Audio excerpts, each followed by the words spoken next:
Je voulais vous faire cette vidéo aujourd'hui pour vous parler du cheminement de la violence. Je vois bien que depuis quelques temps, il y a pas mal de gens qui sont surpris de mes positionnements par rapport à ce qui peut se passer vis-à-vis des émeutes. Et ça m'a poussée à réfléchir et à me demander pourquoi est-ce que les gens comprenaient pas finalement. Sur ces 3 derniers jours, j'ai vécu pas mal d'incompréhension, beaucoup de racisme aussi. Et ça m'a poussée à me poser la question spirituelle de tout ce qui se passait. Ceux qui me suivent depuis le début sur la chaîne, ils sont pas surpris. Ça fait déjà plusieurs temps que je parle de la violence et de notre rapport à la violence. Parce que sociétalement, pour moi, c'est une question qui est importante. Ce qui me vient à faire le sujet de cette vidéo d'aujourd'hui, qui est le cheminement de la violence. Je viens pas d'un quartier. Je viens pas du tout d'un quartier. Je viens d'une classe sociale plutôt prolétaire. Et comme je l'ai déjà expliqué plusieurs fois dans certaines de mes vidéos, j'ai connu beaucoup de violence étant enfant. Parce que ma mère est maniaco-dépressive et qu'elle avait un rapport elle-même à la violence très compliqué. Notamment parce que c'est dû à son histoire, mais aussi beaucoup à cause de mon père, qui était toxicomane et violent avec elle, où elle a véritablement vécu des scènes de torture. Et du coup, très jeune, ça m'a fait me questionner sur cette violence. Parce que je voyais ma mère être violente, avoir des accès de violence qui la dépassaient littéralement, où elle pouvait être capable d'être très violente avec moi et de s'excuser derrière. Et très jeune, ça m'a obligée à me poser la question du pourquoi je vivais ça.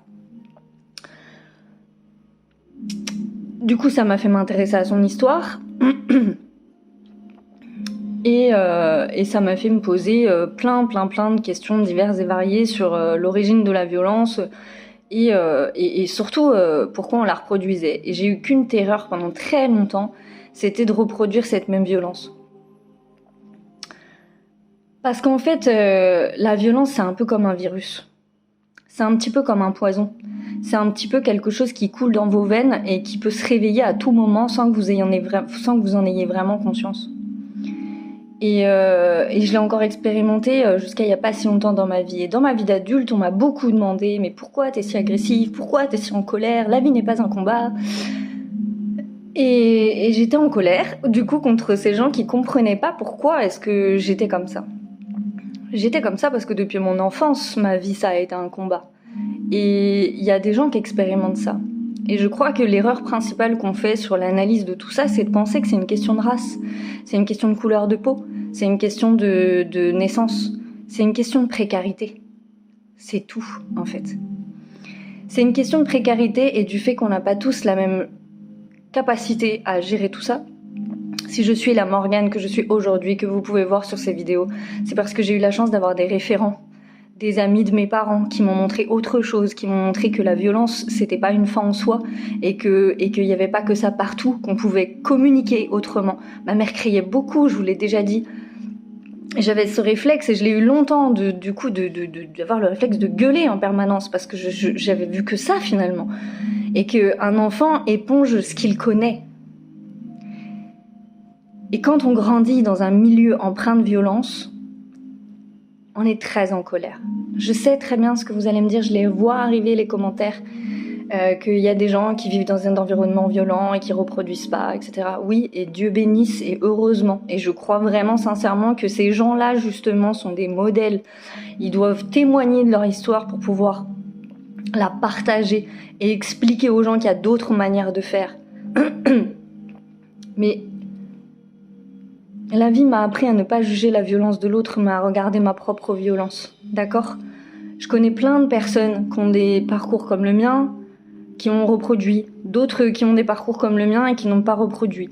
Mais vous savez, il n'y a pas 50 000 solutions quand on a connu de la violence. Soit on la projette sur l'autre, soit on la retourne contre soi.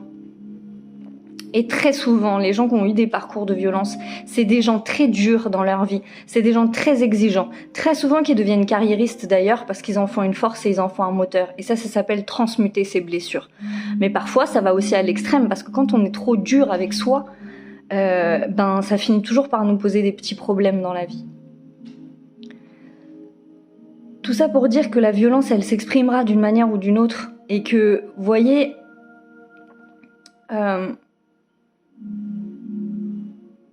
dans les quartiers, c'est une concentration de cette violence, de toutes les violences mélangées.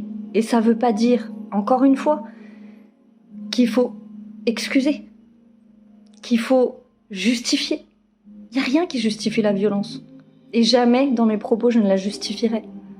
Maintenant, parce que c'est le fruit de mon histoire, si j'avais pas cherché à comprendre la violence de ma mère, si j'avais pas cherché à comprendre ma propre violence, j'en serais pas là où j'en suis aujourd'hui. Et je pense qu'à travers cette histoire, on est questionné à tous regarder notre propre rapport à la violence, en fait. Parce que ça m'a longtemps questionné que des gens ne comprennent pas ma propre violence, alors que pourtant j'avais pas une histoire facile, une histoire hyper simple. Les gens, la plupart du temps, font comme si on était tous nés à la naissance avec les mêmes capacités. Alors c'est faux, c'est totalement faux. Certains sont plus forts de caractère que d'autres. Et c'est pour ça, on dit souvent que pour élever un enfant, il faut tout un village. Mais pourquoi, à votre avis ? Parce qu'on n'a pas tous les mêmes potentiels, on n'a pas tous les mêmes créateurs à l'intérieur de soi. Et c'est pour ça qu'on a besoin des autres, comme exemple, comme modèle.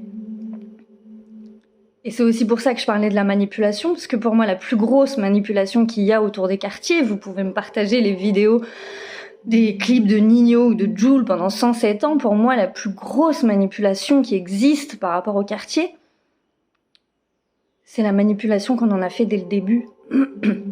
On a concentré, parqué des populations précaires, qu'on leur a fait des promesses qu'on n'a pas tenues, que les politiques n'ont pas tenues. Ils se sont contentés de faire des promesses électorales sans jamais vraiment aider les populations. Et que ça fait à peu près 20-30 ans qu'on est toujours sur les mêmes discours de intégration, assimilation, sans même parler d'inclusion. Mais l'inclusion dans notre société n'existe pas. Elle n'existe pas pour les quartiers, mais elle n'existe pas pour les personnes en situation de handicap, pour toutes les personnes qui sont différentes. C'est ça que je veux dire. On montre quelque chose du doigt parce que y a un dysfonctionnement. Mais je suis la première à dire qu'il y a des dysfonctionnements en quartier. Bien évidemment. Et en plus, dans mon expérience, sur 15 ans, j'ai vu la différence. C'est-à-dire que les quartiers quand j'ai commencé et les quartiers quand j'ai terminé ne ressemblaient plus du tout à la même chose. Et c'était pire. Et j'habite une petite ville.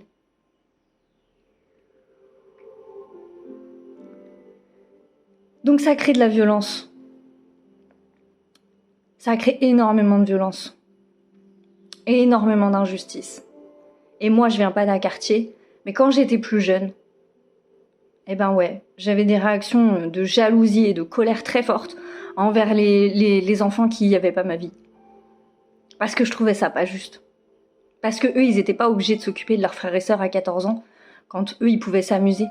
Quand moi, je me prenais des réflexions de mes professeurs parce que j'avais pas le temps de faire mes devoirs. Moi, je passais mes soirées à séparer mes parents qui se battaient. Vous voyez ? Et ça crée de la colère, ça crée de l'injustice à l'intérieur de soi. Et c'est à chacun, effectivement, de régler ses blessures. On est bien d'accord avec ça. Ce que j'essaie juste d'expliquer, c'est qu'il n'y a personne pour accompagner ces mômes. Et que de base, ce sont des enfants. Qui deviennent adultes. Et qui générationnellement, du coup, on voit bien le résultat, il est pas bon. Et qu'à tout ça, on a mêlé des problématiques raciales, que ça fait quand même plusieurs années qu'on a des discours plus que racistes à la télé, normalisés, qui passent crème auprès de tout le monde. Donc vous mettez ça, plus ça, plus ça, plus ça, sur de la précarité et sur un délaissement total, ça fait de la merde, je veux dire, ça fait de la merde. Alors oui, bien sûr, vous allez voir des gens s'en sortir à la perfection. Parce que comme dans tout milieu, il y a des gens qui ont des forces de caractère très très fortes ou qui vont avoir la chance d'avoir les bons référents.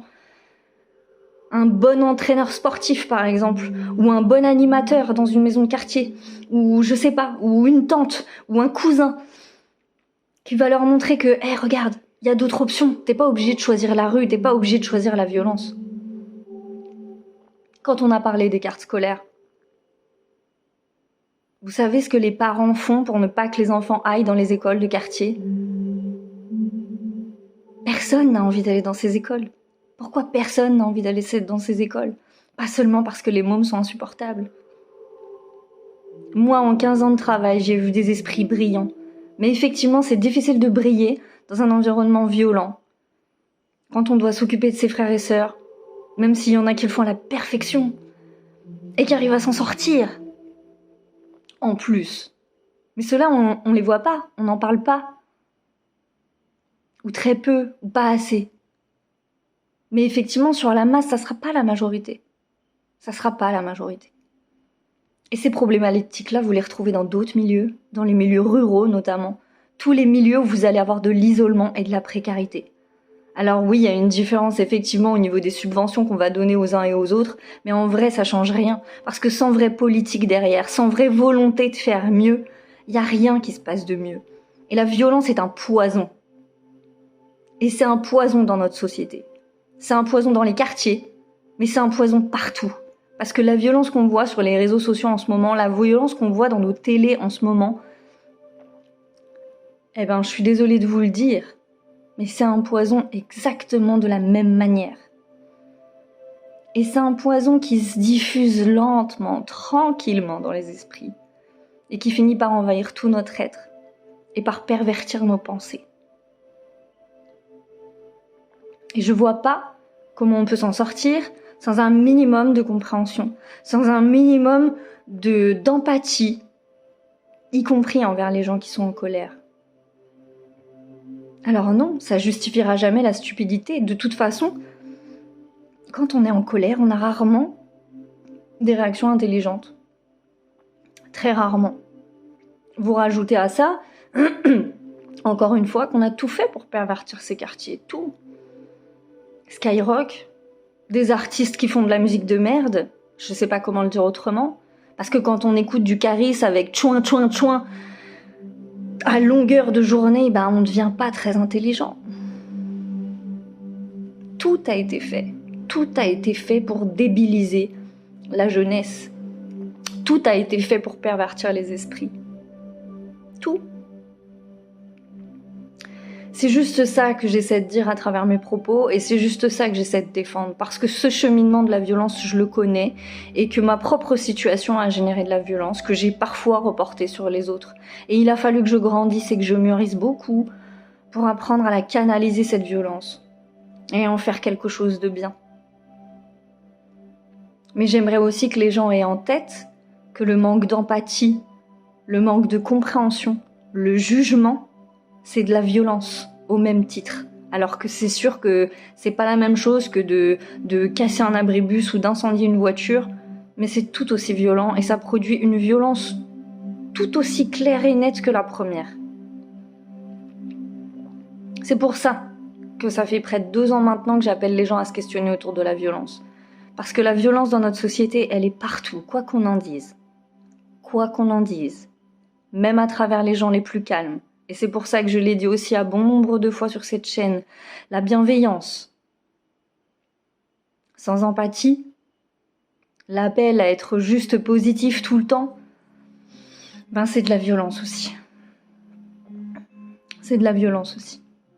Et que si on t'apprend pas à exprimer ta violence correctement, à exprimer ta colère correctement, ça va pas tomber du ciel. On ne peut aimer que si on nous a appris à aimer. Si je suis la Morgane que je suis aujourd'hui qui vous parle, c'est parce que j'ai eu les bons référents et que j'ai été profondément guidée. J'ai eu de la chance. Mais c'est de la chance. Et je sais aussi que si j'ai vécu tout ce que j'ai vécu, c'est pour en témoigner aujourd'hui. Ça veut pas dire qu'il y a quoi que ce soit dans ce que j'ai pu faire dans ma vie qui est excusable ou justifiable. Ça veut juste dire que parce que je l'ai vécu, je sais que quand on rencontre des gens qui nous comprennent et qui nous acceptent comme on est, cette violence, elle s'apaise. Vraiment, en fait. Parce qu'on se sent compris. Et c'est le discours que j'avais avec eux quand je travaillais, et c'est le discours que j'aurais toute ma vie avec n'importe quel gamin en fait qui connaîtrait de la violence. Donc oui, la violence est partout. Vous avez des enfants qui connaissent des situations horribles et qui sont pas de quartier, c'est clair. Si la problématique des quartiers elle est telle qu'elle est aujourd'hui, c'est parce que c'est une concentration de problèmes. Donc oui, le pourquoi est important. Pourquoi on caillasse? Pourquoi on détruit? Pourquoi est-ce qu'on ne se sent pas concerné par le pays dans lequel on vit? Le pourquoi est important et il ne cessera jamais d'être important. Et ça veut pas dire qu'il faut les plaindre. Je crois pas. Ça veut dire qu'il faut avoir le bon discours et les bonnes personnes pour travailler avec eux, pour leur faire vraiment comprendre. Et c'est aussi pour ça que j'insiste autant sur le fait que 15 ans, 20 ans de politique de la ville pour en arriver là, j'aimerais vraiment qu'il y ait des gens dans les politiques et dans les municipalités qui prennent leurs responsabilités. Parce que c'est de leur faute. Parce que le travail n'a pas été fait. Il y a des centaines de personnes qui pourraient en témoigner de ça. Si on en arrive là aujourd'hui, c'est parce qu'il y a eu des erreurs de fait. Et ces erreurs ne sont pas reconnues. Voilà tout ce que je dis. Je fais part d'une expérience. C'est pour ça que j'ai travaillé en quartier. C'est parce que il y avait une caisse de résonance sur cet espace où à un moment donné, c'est compliqué de prendre de la distance par rapport à sa violence. C'est compliqué de savoir ce qu'on en fait si on nous donne pas les bons outils, si on nous montre pas, si on nous accompagne pas. Et ça ne veut pas dire, et ça ne voudra jamais dire qu'on justifie quoi que ce soit. Mais si on examine la violence d'une certaine partie de la population, alors examinons la violence collective. Vraiment, tous ensemble. Regardons tous ces espaces de violence qu'on a en nous, qui résonnent et qui font une disharmonie dans la société. J'espère sincèrement que mon message sera compris. Encore une fois, j'essaie pas de justifier quoi que ce soit. J'essaie juste de déplacer le problème. Parce que franchement, rien que dans mon histoire, j'avais tout pour être la cassos. Et si je l'ai pas été, c'est parce qu'il y a eu des facteurs extérieurs qui sont pas négligeables et qui permettent de prendre de la hauteur et de regarder les situations différemment. Mais quand on pointe la violence d'un côté, il faut la pointer partout en fait. Et qu'à un moment donné, les jeunes qui passent en comparution là, maintenant, ils ont pas tous 17 ans. Il y en a, ils ont 14. À 14 ans, on est un enfant. Et je croyais sincèrement que sociétalement, on était là pour les protéger, les enfants. Et là, il y a des enfants pour lesquels on choisit de ne pas être dans la protection. Parce qu'on ne sait pas leur parler. Donc comme on ne sait pas leur parler, finalement, c'est plus simple de fermer la porte. Tout le monde doit prendre ses responsabilités. Tout le monde. Les gens dans les quartiers doivent la prendre. Il y a du bon dans les quartiers, il y a du bon, il y a du mauvais. Il y a de très belles choses qui s'y passent, vraiment. Il y a des élans de solidarité formidables. Il y a des talents formidables. Il y a aussi beaucoup d'hypocrisie. Et il y a aussi beaucoup de jalousie. Parce que c'est pas franchement un milieu où on est porté à réussir. Comme dans beaucoup de milieux précaires d'ailleurs. Et que la clé de tout ça, ça reste la précarité. Les injustices naissent de la précarité. À régler la précarité sur cette planète et vous aurez plus de problèmes. Concentrez-vous sur les ethnies et vous en aurez plein, en fait. Voilà, j'espère juste que le message aura été clair et que ça puisse rester un espace de discussion. Et que, encore une fois, chacun puisse trouver la voie du cœur.